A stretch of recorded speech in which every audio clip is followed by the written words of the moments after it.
جمہوری نظام حکومت کے اندر الیکشن کا مطلب عوام کو فقط اتنا موقع میسر کرنا، اتنا موقع مہیا کرنا کہ عوام اپنی پسند کے ڈاکو، اپنی پسند کے لٹیرے اور اپنی پسند کے ظالم انتخاب کر سکے۔ اس کے علاوہ جمہوریت کا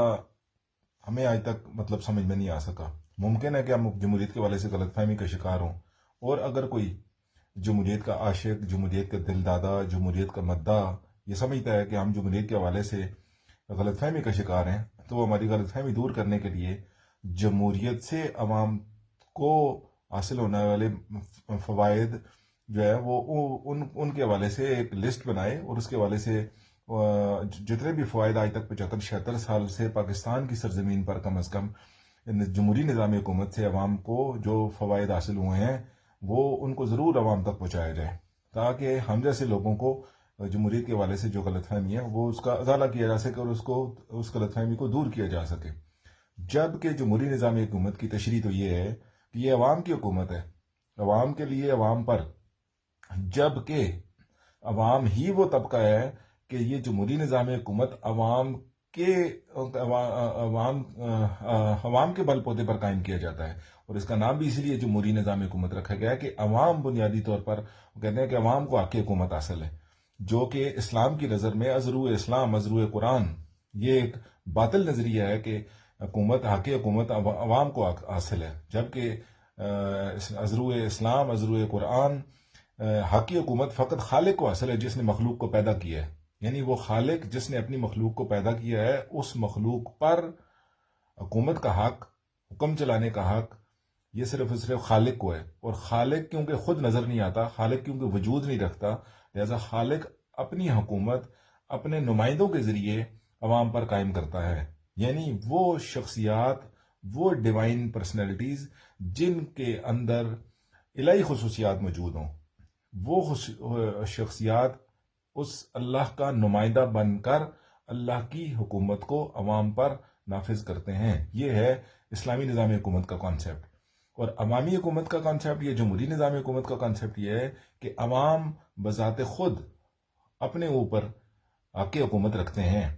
اور عوام کیونکہ ہر شخص اپنے اوپر حق حکومت اگر رکھے تو معاشرے کے اندر جو مرج پیدا ہو جائے، لہٰذا انہوں نے اس کا یہ سلوشن نکالا ہے کہ سارے عوام مل کر اپنے میں سے چند لوگوں کو وہ حق جو کہ اس کا اپنا ہے وہ حق دوسرے کو تفویض کرتا ہے، وہ اپنا حق دوسرے کو دیتا ہے، کسی اپنے نمائندہ انتخاب کر کے اس کو بھیجتا ہے کہ اب وہ اس انسان کے لیے قوانین مرتب کرے۔ جبکہ اسلامی نظام حکومت کے اندر بالکل ڈیفرنٹ آئیڈیالوجی ہے، اس میں یہ ہے کہ انسان کو قانون سازی کا کوئی اختیار نہیں ہے، کیونکہ خدا نے انسان کو خلق کرنے کے بعد تمام تر قوانین جو انسان کی ریکوائرمنٹس تھے آج انسان کے دنیا میں آنے سے لے کر تا قیامت، جتنے بھی قانون سازی تھی وہ خدا نے خود کر کے انسان کے لیے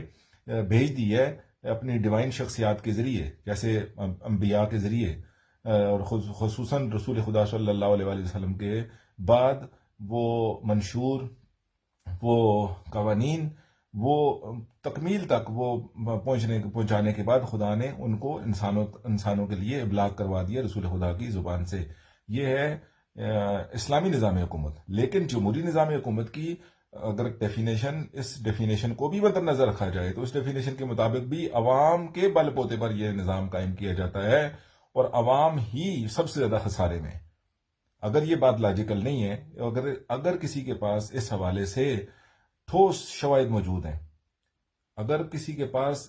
اس حوالے سے دلائل موجود ہیں کہ عوام کے بل بوتے پر قائم ہونے والی جمہوری نظام حکومت پوری دنیا میں جہاں جہاں پر بھی ہے وہاں پر عوام کو اس سے کیا فائدہ پہنچا، ان فوائد کو عوام تک پہنچانا ان لوگوں پر واجب ہے کہ جو سمجھتے ہیں کہ جمہوری نظام حکومت ایک آئیڈیل نظام حکومت ہے، جبکہ اسلامی نظام حکومت جو ہے وہ دو ٹوک اور واضح طور پر بتاتا ہے کہ ہر وہ حکومت، ہر وہ نظام جو اسلام سے ہٹ کر ہے، سمپل ڈیفینیشن اس کی ہے کہ وہ باطل نظام ہے۔ ہر وہ نظام چاہے وہ کتنا ہی آئیڈیل کیوں نہ ہو، اگر وہ اسلامی اصولوں کو مد نظر رکھتے ہوئے نہیں قائم کیا گیا تو وہ باطل نظام حکومت ہے۔ اور جمہوری نظام حکومت بھی اس کی ڈیفینیشن، جو سمپل ڈیفینیشن جو کہ خود اس نظام کے جو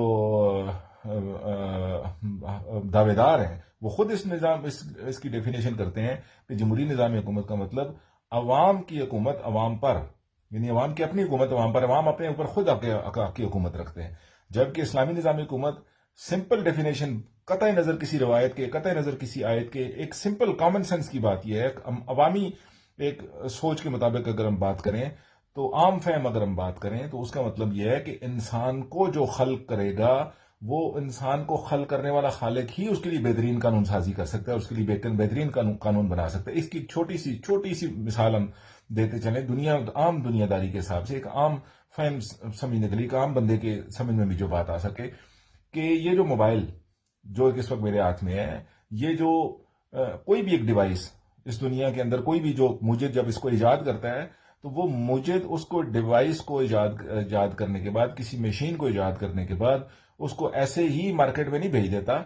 کہ لوگ اب خود تکا ماریں اور اس سے بعد میں اس کو سمجھیں اور اپنے لیے جس طرح بہتر سمجھتا ہے اس ڈیوائس کو چلا لے، اور وہ اگر کسی کے کام میں آ گئی تب بھی، اگر کسی کو نقصان ہوا تب بھی. ایسا کوئی بے وقوف ترین موجد بھی ایسا کام نہیں کرتا کہ وہ جو چیز ایجاد کرتا ہے اس کو اپنی سوچ کے مطابق، جب وہ جو چیز ایجاد کرتا ہے تو وہ اپنی پوری سوچ کو ایک کتابی شکل دیتا ہے، اور اس کے بعد اس کے اندر اس ڈیوائس کو ایجاد کرنے کے بعد، اس کو بنانے کے بعد، اس مینول جس کو کہا جاتا ہے، وہ بکلیٹ چھوٹی سی، اس کے ساتھ ہر جتنی وہ پروڈکشن دیتا ہے، جتنی وہ مشینیں بناتا ہے، اس کے اندر ایک بکلیٹ ڈالتا ہے. آپ موبائل کھولیں، اس کے اندر ایک بکلیٹ موجود ہوتی ہے. کوئی چیز آپ مارکیٹ سے خرید لیتے ہیں تو اس کے ساتھ ایک بکلیٹ ہوتی ہے کہ تاکہ وہ آپ اس مشین کو، اس موبائل کو، اس ڈیوائس کو آپ اس بکلیٹ سے دیکھ کر اس کے مطابق چلائیں گے تو وہ 100% درست چلے گا. جہاں پر جو چیز، جس بٹن کے لیے جو مینول میں جو کچھ لکھا ہوا ہے، اگر آپ اس کے مطابق نہیں چلائیں گے تو وہ نہیں چلے گا. اگر آپ زبردستی کہیں کہ میں اس موجد کی بات کو نہیں مانتا، اس نے یہ بات یہاں پر اس بٹن کے لیے یہ بات لکھی ہے، میں اس دوسرے بٹن سے یہ والا فنکشن پلے کرنے کی کوشش کروں گا، نہیں کر سکے گا.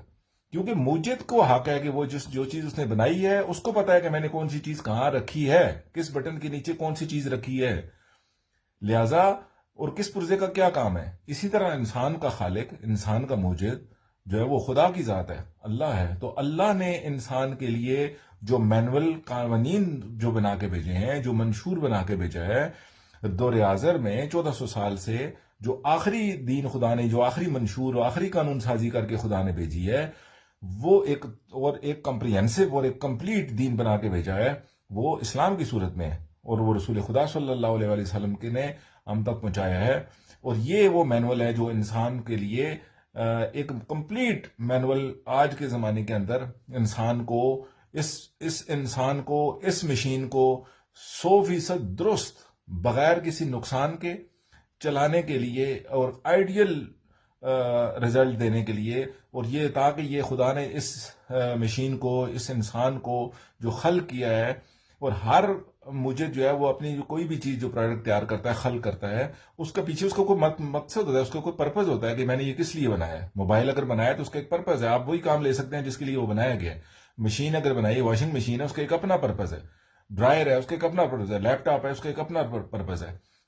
ریفریجریٹر ہے، اس کا ایک اپنا پرپز ہے. ہر چیز کا ایک الگ الگ پرپز ہے. اسی طرح خدا نے انسان کو جو خلق کیا ہے، انسان کو بنانے کے بعد انسان کا ایک مقصد ہے، مقصد حیات ہے. اور وہ مقصد حیات کیا ہے کہ خدا نے جو بکلیٹ دی ہے، اس بکلیٹ کے مطابق زندگی کے ہر شعبے میں، چاہے وہ سیاسی ہو، چاہے وہ معاشی ہو، چاہے وہ معاشرتی ہو، چاہے وہ ثقافتی ہو، اس کے مطابق اپنی زندگی کے سارے کام انجام دے گا. تو یہی اس کا مقصد ہے کہ خدا نے اس کو جو مینول دیا، اس کے مطابق اپنی زندگی کا ہر کام، کوئی بھی کام زندگی کا جب کرے گا تو اس کے مطابق انجام دے گا، تو وہ انسان کامیاب انسان کہلائے گا. لہذا اسلامی نظام حکومت کے مطابق تو قانون سازی صرف اور صرف خدا کی ذات کا کہ خالق کو کہ مخلوق کے لیے قانون سازی کرے. جمہوری نظام حکومت میں جمہور نے اپنے لیے قانون سازی کر کے آج تک کیا فائدہ حاصل کیا ہے، اس جمہوری نظام سے انسانوں کو کیا فائدہ، کیا مفاد حاصل ہوا ہے، سوائے اس کے کہ ہم 2 لفظوں میں اگر بات کریں تو جمہوری نظام حکومت سوائے جمہور تماشے کے اور کچھ بھی نہیں ہے. اگر ہماری اس غلط فہمی کو کوئی دور کر سکے